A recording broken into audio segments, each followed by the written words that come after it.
we were talking about some things last month that I want to expand on just a little bit. You know, the name of the show is Monetize Your Mind, and it makes you think that it's everything in your head, right? But it's actually broader than that.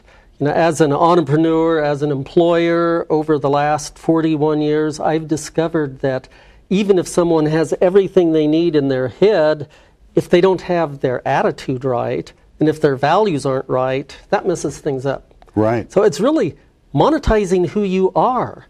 And I like to think that people talk about assets and savings accounts and IRAs and their own savings. I like to think that each one of us should be thinking about building the value of our intellectual property, our knowledge, building the value of our attitudes and improving that, and building the value of our core values. Now, one of the strange things I've discovered is almost every person that I've had to let go, or one of my managers has had to let go over the years, very rarely was it for lack of competence. Almost always it was because of an attitude problem.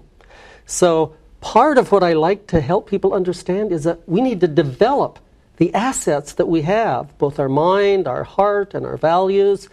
And today we're going to be talking about several things. We'll do a quick review of what we talked about last week and what's coming up. But we started out last week talking about the value of your mind, the value of your knowledge, of your perception, of your wisdom, your understanding.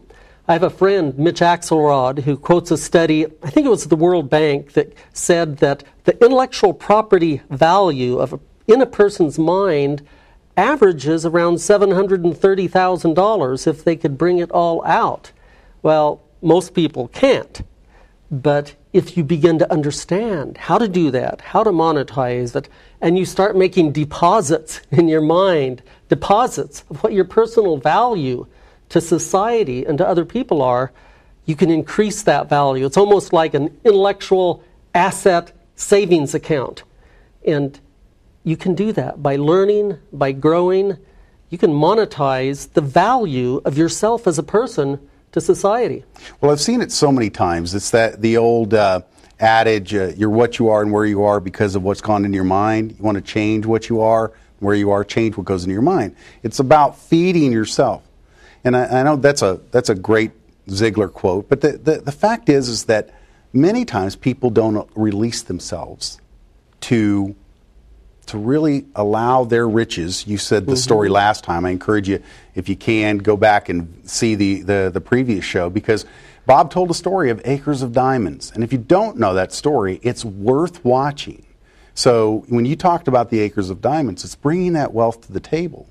When you're talking about these precepts and principles of building your monetary return on your intellectual investment, that's the 9-pound pearl experience of bringing those to the market and offering them, isn't it?